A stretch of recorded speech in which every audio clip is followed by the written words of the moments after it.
We have long pondered who would win in a matchup between the past greats in their prime. In today's episode, we look at a matchup between the first recognized undisputed heavyweight champion of the world, the gentleman Jim Corbett, versus the Boston Strongboy John L. Sullivan, prime for prime. Jim Corbett had a total of 20 official bouts, excluding exhibitions. Corbett's record is 11 wins, 5 by knockout, with a knockout ratio of 22%.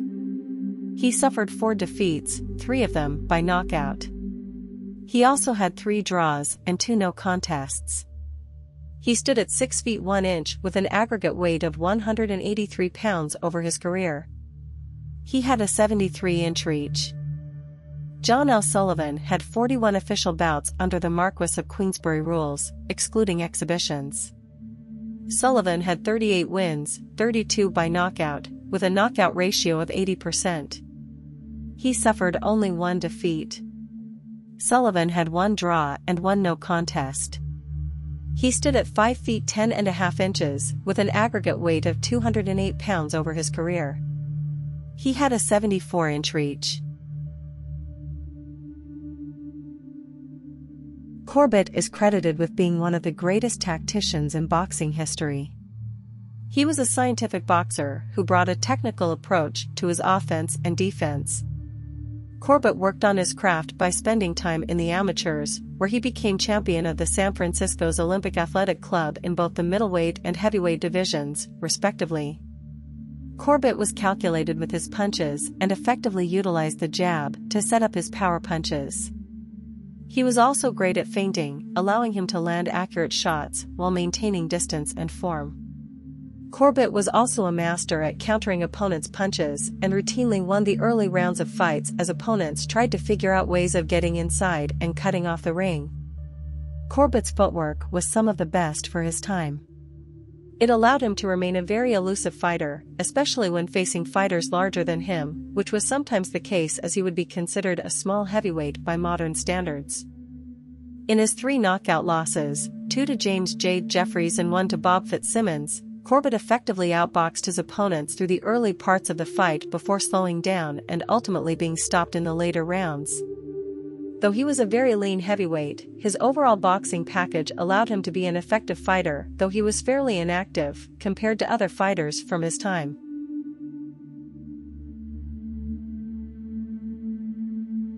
Other boxers highly regarded Corbett, and even as he got up in age, Corbett was called upon to prepare and strategize with other boxers to help improve their abilities. This is evident by his sparring with heavyweight champion Tunney, who learned from Corbett's style and is also highly esteemed as a scientific and innovative boxer. Corbett's style is still relevant in the modern day.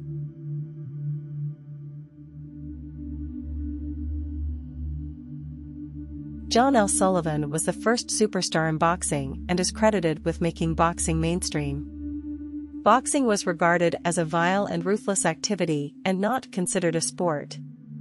The introduction of gloves, along with the Marquess of Queensberry rules, was a method that allowed the sport to become viewed in a better light and brought about some form of civility.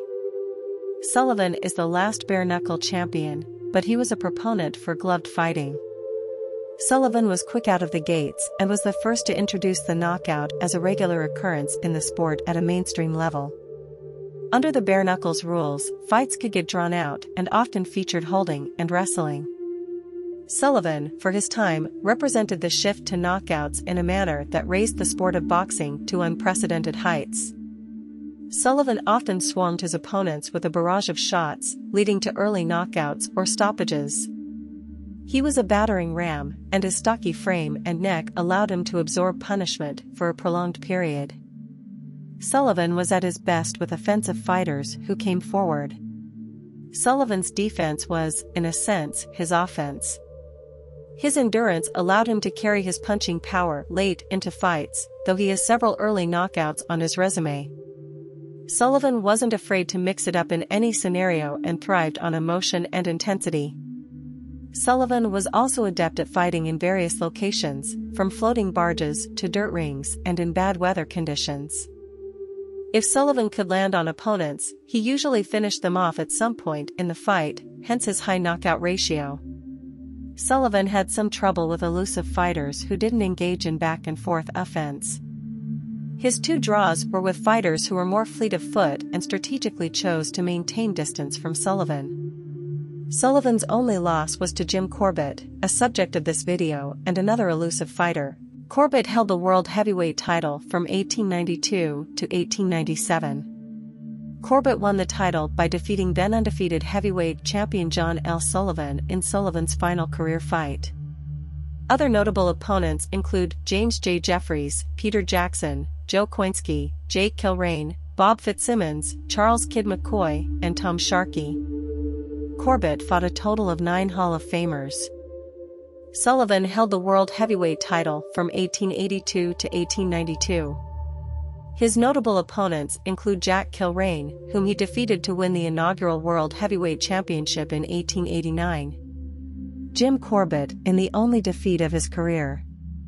Charlie Mitchell, Dominic McCaffrey, and Patsy Cardiff.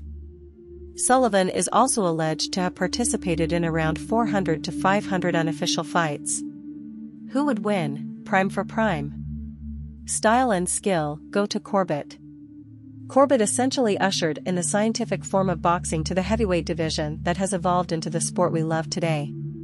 Corbett spent time crafting his technique on the amateur scene and used this time to study how to box with tact effectively. Employing the effective use of the jab is, to this day, a foundational aspect of boxing.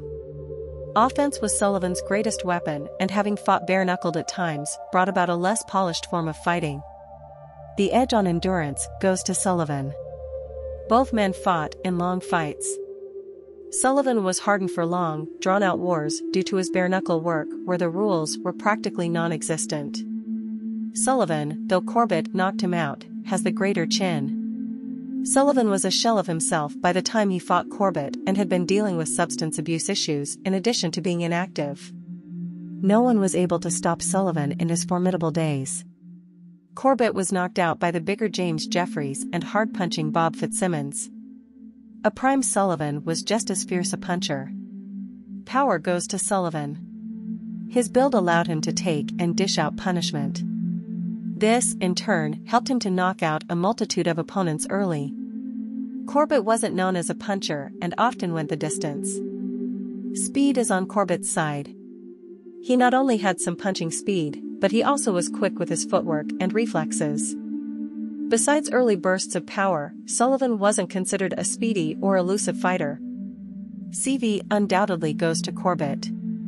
While Corbett had far fewer fights than Sullivan, half were against future Hall of Famers.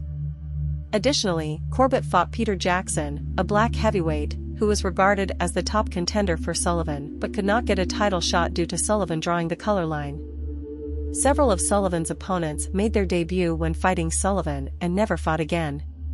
While intangibles can't be fully measured, Sullivan had the most significant impact of any boxer in the 1880s and was indeed a fighter who loved to compete. Sullivan was willing to leave everything he had in the ring to prevent defeat during his fighting prime. Corbett rarely fought as champion, though he held the title for multiple years, as the stage was more of his calling. Prime for prime, the attributes stack up in the favor of the Boston Strongboy, John L. Sullivan. Though the two do have a head-to-head fight on record, Sullivan was built to withstand Corbett's punishment and dish out offensive punishment over the course of the fight, which would have potentially stopped Corbett in his tracks with both at their peak. Thanks for tuning in. Subscribe and let us know your thoughts.